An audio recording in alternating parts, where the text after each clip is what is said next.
without doubt, in my own mind, that what's happening in Barbados is reflective of a regional issue, and the fact that we're being used more as a region for transshipment of drugs into the region. Why is that and stuff, and why is it such a big challenge for us as a region? It's because of the same things that we sell: sand, sea, and sunshine and stuff. Our shores are porous. We believe within a Barbados context that yes, illegal firearms are coming through the port. Yes, they're probably going through the post office, but we all know and we all see that when the Coast Guard intercepts shipments, they're not shipments in the Bridgetown port. They normally land in somewhere in St. Philip or St. Lucie or wherever, as all of us have very porous borders and stuff. And that outlines a challenge in terms of why we find it so difficult to intercept more drugs and illegal firearms regionally. And of course, as a small developing country, and as a small developing countries, none of us have the significant resources that will be required. When I used to do anti-money laundering training, I used to say that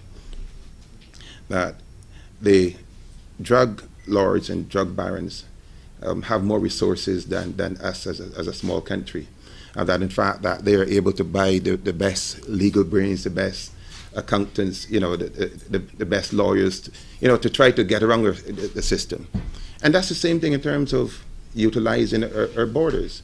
I think is in Guyana last year, or year before, when they found a semi-submersible, built to go underwater to move contraband, etc. So that's it. That's a challenge. We had for several years some challenge in terms of the RSS air wing.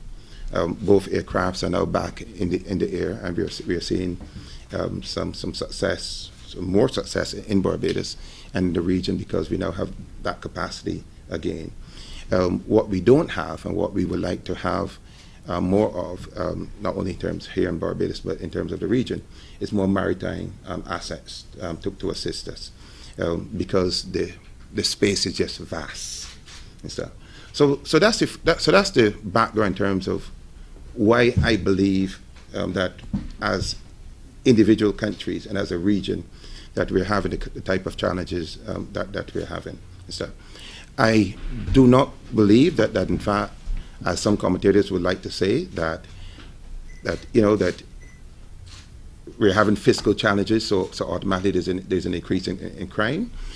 Fortunately for me, I'm actually reading Guy Hewitt's book on our founding father, the right excellent Adriel Brathwaite and stuff, and it's forced me to go back into the history of Barbados in terms of his speeches and stuff.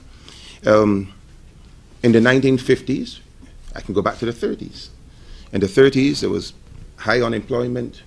We weren't as sophisticated in the 40s and in the 50s, 60s and 70s. But yet, we didn't have the level of crime and of violent crime that we're having today. So it's difficult for me to accept those commentators that automatically say that we have high unemployment, and therefore you have the type of crimes that we're seeing in the high crime rate that we're seeing. I don't accept based on our own history